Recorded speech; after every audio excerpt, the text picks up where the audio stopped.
பொங்கல் பண்டிகையை முன்னிட்டு வண்டலூர் அறிஞர் அண்ணா உயிரியல் பூங்காவுக்கு வருகை தரும் பார்வையாளர்களின் வசதிக்காக அங்கு மேற்கொள்ளப்பட்டுள்ள சிறப்பு ஏற்பாடுகளை அமைச்சர்கள் ஆய்வு செய்தனர். பொதுமக்கள் பொழுதுபோக்கிற்காக சென்னை மெரினா கடற்கரைக்கு அடுத்தபடியாக வண்டலூர் அறிஞர் அண்ணா உயிரியல் பூங்காவுக்கு தான் அதிகம் வருகை தருகின்றனர். கடந்த ஆண்டு பொங்கல் பண்டிகை விடுமுறை நாட்களில் சுமார் 1,08,000 பார்வையாளர்கள் வண்டலூர் பூங்காவிற்கு வந்து சென்றுள்ளனர். இந்த ஆண்டு பொங்கல் பண்டிகை விடுமுறையில் வண்டலூர் அறிஞர் அண்ணா உயிரியல் பூங்காவுக்கு கடந்த ஆண்டை விட அதிக அளவில் பார்வையாளர்கள் வருவார்கள் என எதிர்பார்க்கப்படுகிறது.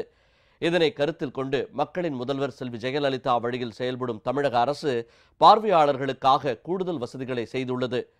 கூட்ட நெரிசலை தவிர்க்கும் வகையில் பூங்காவின் முகப்பு பகுதியில் தேசிய நெடுஞ்சாலையின் ஓரத்திலும் நுழைவுச்சீட்டு வழங்கும் இடம் மற்றும் நுழைவுச்சீட்டு சரிபார்க்கும் இடம் ஆகிய இடங்களில் தடுப்பு வேலிகள் அமைக்கப்பட்டுள்ளன. வாகனங்கள் நிறுத்த போதிய இடம் ஒதுக்கப்பட்டுள்ளது. குடிநீர், கழிப்பிடம், ஓய்விடம் உள்ளிட்ட அடிப்படை வசதிகளும் பாதுகாப்பு ஏற்பாடுகளும் சிறப்பாக செய்யப்பட்டுள்ளன.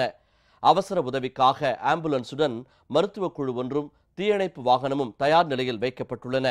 இந்த ஏற்பாடுகளை அமைச்சர்கள் திரு டி.கே.எம். சின்னையா, திரு எம்.எஸ்.எம். ஆனந்தன், நாடாளுமன்ற உறுப்பினர்கள் திரு கே.என். ராமச்சந்திரன், திருமதி மரகதம் குமரவேல் மற்றும் மாவட்ட ஆட்சியர் நேரில் பார்வையிட்டு ஆய்வு செய்தனர்.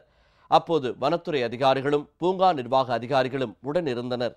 புரட்சித் தலைவி அம்மாவினுடைய வழிகாட்டுதலோடு நடைபெற்றுக் கொண்டிருக்கின்ற தமிழக அரசின் சார்பில் அறிஞர் அண்ணா வண்டலூர் பூங்காவில் காணும் பொங்கலை முன்னிட்டு இங்கு வருகின்ற மக்களுக்காக அந்த 3 தினங்களுக்கு தேவையான அனைத்து வசதிகளையும் இங்கு ஏற்பாடு செய்து புரட்சித் தலைவி அம்மா அவர்கள் அறிவுறுத்தியிருக்கின்றார்கள். அந்த வகையில் சிறப்பான ஏற்பாடுகளை செய்து நல்ல முறையில் மக்களை இங்கு வந்து செல்வதற்குண்டான நடவடிக்கைகள் வனத்துறையின் சார்பில் மேற்கொண்டிருக்கின்றது.